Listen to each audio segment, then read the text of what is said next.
శ్రీమాత్రే నమ. జై గురు దత్తాత్రేయ నమ. ఈ వీడియోలో మనం ఫిబ్రవరి 17వ తారీఖున కుంభరాశి యందు ఏర్పడబోతున్న పంచగ్రహ కూటమి, అలాగే ఈ 17వ తారీఖున అమావాస్య ఏర్పడుతుంది. అలాగే ఒక గ్రహణ యోగం ఏర్పడుతుంది అన్నమాట. అంటే గ్రహణ యోగం అంటే సూర్యుడు, చంద్రుడు, రాహు ఒకే రాశిలోకి వచ్చినప్పుడు గ్రహణం యోగం ఏర్పడుతూ ఉంటుంది. ఈ గ్రహణ యోగంలో పుట్టినటువంటి జాతకులు ఎవరైనా ఉంటే వాళ్ళు జీవితంలో అనేక ఒడిదుడుకులు, ఇబ్బందులు ఎదుర్కోవడం జరుగుతూ ఉంటుంది. అంటే సాధారణంగా ఈ యోగాలు పుట్టినప్పుడు ఉన్నటువంటి యోగాలు ఆ వ్యక్తి యొక్క జీవితాంతం ఏదో విధంగా వెంటాడుతూ ఉంటాయి. అందుకనే వారు పుట్టినప్పుడు తగు విధమైనటువంటి పరిష్కారం చేసుకుంటే ఆ యోగం ఇబ్బంది లేకుండా జాతకుడు అభివృద్ధికి మళ్ళా కారణం అవుతూ ఉంటాయి. అలాగే ఈ ధనిష్ట 3-4 పాదాలు, శతభిషం 4 పాదాలు, పూర్వభాద్ర 1, 2, 3 పాదాలు ఈ కుంభరాశిలో ఉంటాయి. అంటే ఈ టైంలో ఎవరైనా మనకి ఈ ఫిబ్రవరి 17, 18, 19వ తారీఖు కొంతవరకు జన్మించినటువంటి పిల్లలు ఎవరైనా ఆ టైంలో జన్మిస్తే వారి జాతకంలో ఈ గ్రహణ యోగం ఏర్పడుతూ ఉంటుంది. కంపల్సరీగా వాళ్ళు ఆ టైంలో పుట్టిన పిల్లలకి శాంతి పరిహార కార్యక్రమాలు చేసుకోవడం వల్ల వాళ్ళ జీవితంలో అభివృద్ధి కలుగుతూ ఉంటుంది. మొత్తం మీద ఏంటంటే ఇప్పుడు ఏర్పడినటువంటి ఈ అమావాస్యతో కూడినటువంటి గ్రహణ యోగం వివిధ రాశుల వారికి ఏ విధంగా లాభపడుతుంది, ఏ విధంగా నష్టం జరుగుతుంది అన్న విషయాన్ని వివరంగా తెలుసుకునే ప్రయత్నం చేద్దాం. మీనరాశి వారికి వ్యయస్థానంలో ఏర్పడినటువంటి గ్రహణ యోగం, అమావాస్య, పంచగ్రహ కూటమి ఇవన్నీ 12వ స్థానంలో ఏర్పడడం వల్ల మీనరాశి వారి మీద ఎటువంటి ప్రభావాన్ని చూపుతాయి అన్న విషయాన్ని ఈ వీడియోలో మనం తెలుసుకునే ప్రయత్నం చేద్దాం. అయితే ప్రస్తుతం మీనరాశి వారికి రాశి యందే శనిగ్రహ సంచారం జరుగుతుంది. శని వృత్తికారకుడుగా రాశి యందు ప్రవేశించడం వల్ల జాతకుడు విపరీతమైనటువంటి శ్రమ పడవలసి ఉంటుంది. అంటే తన బాధ్యతలను నిర్వహించడానికి ఎక్కువ శ్రమ పడడం, విశ్రాంతి లేకుండా పోరాడడం జరుగుతూ ఉంటుంది. ఎంత కష్టపడ్డా కష్టానికి తగ్గ ప్రతిఫలం పొందలేకపోవడం, యాజమాన్యం దగ్గర నుంచి పై అధికారుల నుంచి సరైన గుర్తింపు లేకపోవడం జరుగుతూ ఉంటుంది. ఏదో ఒక బలహీనత జాతకుడిని వేధిస్తూ ఉంటుంది. పొద్దున్న లేచి ఉద్యోగానికి వెళ్ళాలంటే చాలా బద్ధకంగా ఉంటుంది. అదే ఎర్లీ మార్నింగ్ లేచి వెళ్ళే వాళ్ళ పరిస్థితి వేరే విధంగా ఉంటుంది. అది ఇప్పుడు 12వ స్థానంలోకి ఏ గ్రహం వచ్చినా కూడా ఆ గ్రహ కారకత్వానికి సంబంధించినటువంటి నష్టం జాతకుడికి కలుగుతూ ఉంటుంది. అయితే ఇప్పుడు ఈ 5 గ్రహాలు 12వ స్థానంలోకి రావడం, ప్రధానంగా రాహు చాలా కాలం బట్టి ఉన్నాడు. దానివల్ల ఇతరుల మాటలు విని నష్టపోవడం, అక్కలేని వస్తువులు కొని నష్టపోవడం, ఇతర విషయాల్లో కలగజేసుకొని ఇబ్బంది పడడం జరుగుతూ ఉంది. ఇప్పుడు అక్కడ చంద్రుడు రావడం జరిగింది. దానివల్లే కదా గ్రహణం ఏర్పడుతుంది. కాబట్టి పంచమాధిపతిగా చంద్రుడు 12వ స్థానంలోకి రావడం వల్ల మరి జోదం వల్ల, పేకాట వల్ల, ప్రేమ వ్యవహారాల వల్ల, అంటే మీకున్నటువంటి బలహీనతలు కొన్ని ఉంటాయి. అంటే హాబీస్ కొన్ని ఉంటాయి. కొంతమంది పుస్తకాలు కొంటూ ఉంటారు, కొంతమంది కొత్త కొత్త బట్టలు కొంటూ ఉంటారు, బంగారు నగలు సేకరిస్తూ ఉంటారు. ఏదైనా మీ హాబీ వలన, మీ మనస్తత్వం వల్ల కొంత నష్టపోవడం జరుగుతూ ఉంటుంది. కొద్దిగా ప్రేమ వ్యవహారాల వల్ల కూడా, స్త్రీల వల్ల కూడా నష్టపోయే అవకాశం ఉంది. ఎందుకంటే మీ కాబట్టి మీ సంతానం వల్ల కూడా నష్టపోవచ్చు. పిల్లలు ఏదైనా విదేశంకి వెళ్తాం అంటామో, వాళ్ళు ఏదైనా సినిమా తీద్దాం అంటామో, వాళ్ళ అవసరాలకి మిమ్మల్ని నష్టపెట్టడం కూడా జరిగే అవకాశం ఉన్నది. ఇక రవి షష్టాధిపతిగా రవి వ్యయ స్థానంలో ఉండడం వల్ల వైద్యపరమైనటువంటి ఖర్చులు మీకు కానీ, మీ తండ్రి గారికి కానీ రావచ్చు, మీ తల్లిగారికి కూడా రావచ్చు. తల్లిదండ్రులకి వాళ్ళకి సరైనటువంటి సహకారం అందించడం, వాళ్ళ వల్ల నష్టపోవడం, అంటే వాళ్ళ వల్ల వాళ్ళు చేసిన అప్పులు మీరు తీర్చడం వల్ల కూడా కొంతవరకు నష్టం కలిగే అవకాశం ఉన్నది. అలాగే ప్రభుత్వ అధికారుల ఒత్తిడి ఎక్కువ అవుతూ ఉంటుంది. ఏదో గవర్నమెంట్ ట్యాక్స్ కట్టాలనో, సేల్ ట్యాక్స్ కట్టాలనో, జిఎస్టీ కట్టాలనో, ఏదో పాత బాకీ వెళ్ళాలనో, ఈ విధంగా అధికారుల ఒత్తిడి. దాంతోపాటు బుధుడు చతుర్థ సప్తమాధిపతిగా ఒక పక్క నుంచి భార్య నుంచి ఒత్తిడి వస్తుంటుంది, లేదా భార్యకి అనారోగ్యం కలగవచ్చు. చతుర్థాన్ని ఇంట్లో ఉన్నటువంటి అవసరాల నిమిత్తం గృహోపకరణాలు కొనాలనే ఆలోచన, ఇలా వాహనాలు రిపేర్ రావడం, వాటికి ఖర్చు పెట్టడం.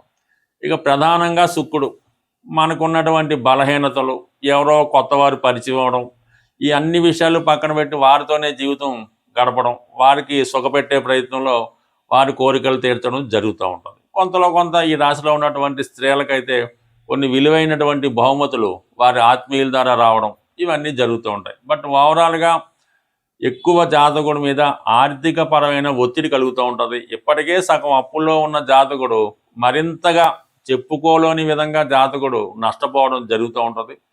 సాధ్యమైనంత వరకు అంటే గత నెలలో 11వ స్థానంలో ఉండి అన్ని విధాలా మీకు సహకరించినటువంటి గ్రహాలు 12వ స్థానంలోకి రావడం జరిగింది. అంటే ఇవి నెమ్మదిగా నెలకి మారుతుంటాయి. కాబట్టి జాతకుడు ఈ నెలంతా ఇంచుమించుగా మీరు మార్చి 14వ తారీఖు వరకు జాగ్రత్తగా మీ బడ్జెట్ చూసుకోవాల్సి ఉంటుంది. ఎటువంటి పేమెంట్స్ అయినా కొంతవరకు వాయిదా వేసుకోవాల్సి ఉంటుంది. అనారోగ్య విషయాల్లో జాగ్రత్త పడవలసి ఉంటుంది. ముఖ్యమైన విషయాలు మాత్రం అశ్రద్ధ చేయకుండా చూసుకోవడం మంచిది. బట్ ఏదైనా ఈ గ్రహాలన్నీ నెమ్మదిగా మీకు మీ యొక్క స్థానంలోకి రావడం జరుగుతుంది. ప్రధానంగా మార్చి 1వ తారీఖున శుక్రుడు మీనరాశిలో ప్రవేశించి ఉచ్చులోకి రావడం, అక్కడి నుంచి మీ జీవితం టర్న్ తీసుకొని నెమ్మదిగా అభివృద్ధి వైపు సాగుతూ ఉంటుంది. బట్ కానీ ఈ నెల రోజుల మటుకు చాలా జాగ్రత్తగా వ్యవహరిస్తే దాని తర్వాత వచ్చే మంచి ఫలితాలు మీరు అందుకోవడం జరుగుతుంది. ఇప్పుడు మన ప్రస్తుత 17వ తారీఖున ఏర్పడుతున్నటువంటి అమావాస్యతో కూడుకున్నటువంటి గ్రహణ యోగం. అంటే దీనివల్ల చంద్రుడు ఇబ్బంది పడతాడు. అంటే చంద్రుడు బలహీన పడిపోతుంటాడు. పూర్తిగా బలహీన పడిపోవడం వల్ల కొన్ని రాసుల వారికి అది ఇబ్బంది కలుగుతూ ఉంటుంది. అలాగే రవి ఎప్పుడూ బలవంతుడిగానే ఉంటాడు, కానీ గ్రహణం పట్టిన సమయంలో రవి కూడా బలహీనం పొందుతూ ఉంటాడు. కంప్లీట్గా ఆ యోగ ప్రభావం వల్ల రవి తన సంపూర్ణ ఫలితాలు ఇవ్వడంలో ఆసక్తులు అవుతుంటాడు. ఆ కారణం వల్ల రవికి సంబంధించినటువంటి రాశుల వారు కూడా ఈ సమయంలో ఇబ్బంది పడడం జరుగుతూ ఉంటుంది.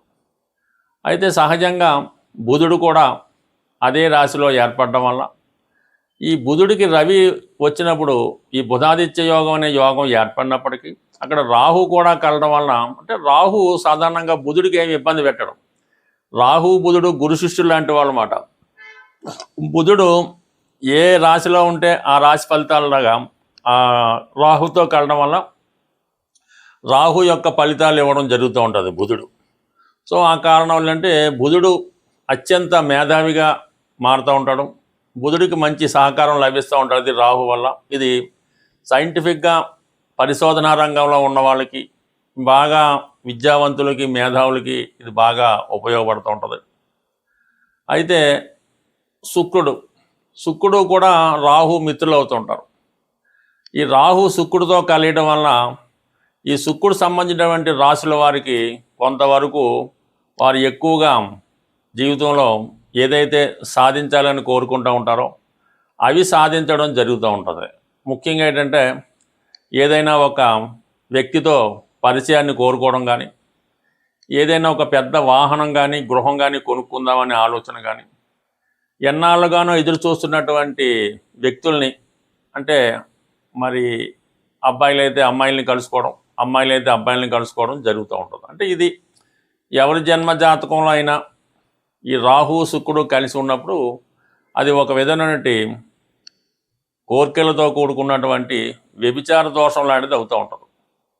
సో ఈ విధంగా ఈ 5 గ్రహాలు మరి కుంభరాశిలో కలిసడం వల్ల అక్కడ ఈ రాహు ఉండడం వల్ల, అంటే రాహు మొత్తం ఈ అన్ని గ్రహాలని కూడా వాటి యొక్క ఒరిజినల్ కారకత్వాల్ని నాశనం చేస్తూ ఉంటాడు. రాహు ఒక విషగ్రహం, ఒక రాక్షస గ్రహం, ఒక అవినీతికి సంబంధించినటువంటి అనెతికల్ గ్రహం మాట.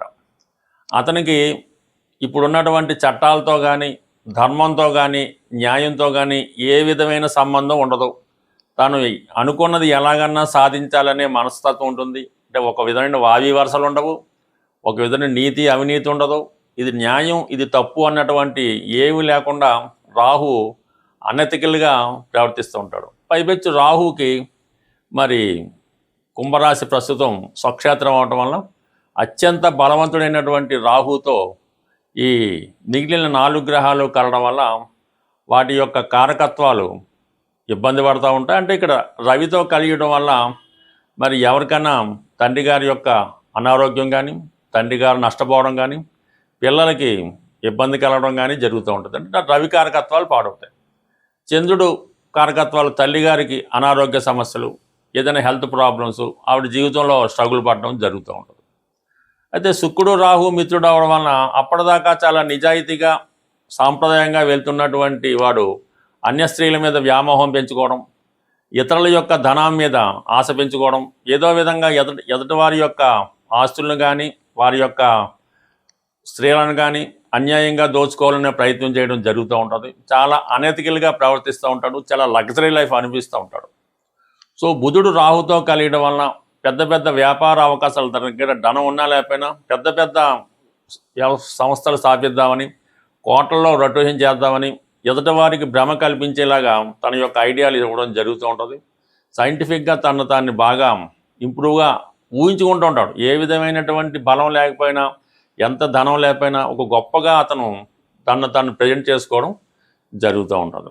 మరి ఈ విధంగా ఏర్పడినటువంటి ఈ 5 గ్రహాల కూటమిలో కేవలం 2.5 రోజులు అటు ఇటుగా మాత్రమే చంద్రుడు ఉండి మీనరాశికి వెళ్ళడం జరుగుతూ ఉంటుంది. ప్రధానంగా ఈ శుక్రుడు మార్చి వరకు ఉండడం జరుగుతూ ఉంటుంది. రవి మార్చి 14 వరకు ఉండడం జరుగుతూ ఉంటుంది. అయితే బుధుడు మాత్రం అదే రాశిలో ఇంచుమించుగా మనకి ఏప్రిల్ నెల వరకు కూడా అందులోనే వక్రించడం ఇవన్నీ జరుగుతాయి. కాబట్టి ఇప్పుడు ఏర్పడినటువంటి అమావాస్య గ్రహణ యోగం, దానికి పరిష్కారం కరెక్ట్గా చేసుకుంటే ప్రతి సమస్య మనకి సులభంగా పరిష్కారం అవడం జరుగుతూ ఉంటుంది. ప్రతి తిథికి ఒక గ్రహం అధిపతిగా ఉండడం జరుగుతూ ఉంటుంది. అమావాస్యకి అధిపతిగా రాహుగ్రహం ఉంటుంది. అలాగే అష్టమి నాడు కూడా రాహు ఆధిపత్యంలో ఉంటుంది. అందుకనే అమ్మవారికైనా చండీ హోమాలు అలాంటివి చేసినప్పుడు అమావాస్య కానీ అష్టమి కానీ ఎన్నుకోవడం జరుగుతూ ఉంటుంది. మరి ఈరోజు మనకి ఈ గ్రహణ యోగానికి అలాగే అమావాస్య యోగానికి పరిహారంగా అమ్మవారిని ఆరాధించడం వల్ల మనకి సమస్య పరిష్కారం అవుతూ ఉంటుంది. సింపుల్గా కనకదుర్గ అమ్మవారు లేదా ఒక శక్తి స్వరూపం, లేదంటే దశ మహావిద్యల్లో ఏ అమ్మవారైనా పర్వాలేదు. ఈ విధంగా మీకు ఇష్టమైనటువంటి మీ సమీపంలో ఉన్నటువంటి అమ్మవారి ఆలయానికి దర్శించడం, వీలుంటే ఒక నిమ్మకాయల దండ, ఆకుపచ్చ రంగుతో కూడుకున్న నిమ్మకాయల దండ అమ్మవారికి సమర్పించడం, లేదు ఒక 8 నిమ్మకాయలు అమ్మవారికి సమర్పించి ఒక విధంగా కుంకుమర్చన ఏదో చేపించి మీరు ఆ పూజారి గారు మీకు ఒక నిమ్మకాయ ఇస్తే ఒకటి, ఇది 2 ఇస్తే 2 తీసుకొని అది మీ దగ్గర భద్రపరచుకోవాల్సి ఉంటుంది. ఒక 4 నిమ్మకాయలు ఇస్తే ఇంట్లో అందరి దగ్గర కూడా పెట్టుకున్నా మీకు ఈ యోగాల నుంచి అంటే ఈ ఇబ్బందుల నుంచి తొలగిపోయే అవకాశం ఉంటుంది. సో అలాగే చిన్నగా మరి ఇంకా ఇంట్లో పూజ చేసుకునే వాళ్ళు ఎలా ఉంటుందంటే అమ్మవారికి తమలపాకులో యాలకులు, లవంగాలు, అలాగే వీలైతే కొద్దిగా పచ్చకర్పూరం, అంటే పచ్చకర్పూరం మళ్ళీ 2 రకాలు ఉంటాయి. తిని పచ్చకర్పూరం వేరుగా ఉంటుంది, మామూలుగా ఇప్పుడు ఉన్నటువంటి అందరూ ఉపయోగించే స్మెల్ కోసం ఉపయోగించేది కాకుండా ఇటువంటిది అమ్మవారికి తాంబూలంగా సమర్పించడం వల్ల కూడా ఈ రాహుగ్రహ పరిహారం మీకు రావడం జరుగుతూ ఉంటుంది. బట్ ఏదైనా ఈ చిన్న ప్రక్రియ మీకు చాలా వరకు అంటే అమావాస్య రోజు చేస్తే మళ్ళా అమావాస్య వరకు మీకు దాని ప్రభావం ఉండడం జరుగుతుంటుంది. అంటే సర్వసాధారణంగా ఈ మధ్యకాలంలో ఏదో ఒకటి ఈ చేతికి కట్టుకోవడం జరుగుతూ ఉంటుంది. తాయెత్తు లాంటిదో, రక్షనో, అమ్మవారిదనో, ఆంజనేయ స్వామిదనో ఈ మణికట్టు దగ్గర ఇవి కట్టుకుంటూ ఉంటారు, రక్షాబంధనాలా కట్టుకుంటూ ఉంటారు. అవి చాలామంది ఏంటంటే సంవత్సరాల కొద్దీ అవే వాడుతూ ఉంటారు. అది సాధారణంగా మీరు అమావాస్య రోజు చేతికి ఉన్నటువంటి ఇటువంటి ఈ బంధనాల్ని, రక్షాబంధనాల్ని, కంకణాలని కంప్లీట్గా అవి తీసివేసి ఏదైనా ఒక చెట్టు మొదల్లోనో నదిలోనో కలిపేయటం మంచిది. మళ్ళీ మీరు కొత్తది అమావాస్య రోజు మళ్ళీ కొత్తగా ధరించడం వల్ల దాని పవర్ మళ్ళీ వచ్చే అమావాస్య దాకా ఉంటుంది. అంతే తప్ప అటువంటి ఈ రక్షాబంధనాల్ని తాయెత్తుల్ని వాటిని ఇలాగా సంవత్సరాలు బట్టి ఉంచుకోవడం వల్ల కూడా అది ఇబ్బంది కలుగుతూ ఉంటుంది. బట్ ఏదైనా కొన్ని పరిహారాలు చేసుకోవడం వల్ల నమ్మకం బట్టి ఆధారపడి ఉంటుంది కాబట్టి మరి ఇటువంటి ఈ పరిహారం సాధారణంగా చేసుకుంటే మంచిది. సో ఏదైనా మీరు అమ్మని నమ్ముకుంటే అన్నీ ఉన్నట్టని ఏదైనా ఈ గ్రహణ యోగం నుంచి తొలగాలంటే మీరు గట్టిగా పట్టుకోవడం అమ్మవారి యొక్క పాదాలు, ఆ సమస్య అదే మీకు సాల్వ్ అవుతుంది. స్వస్తి.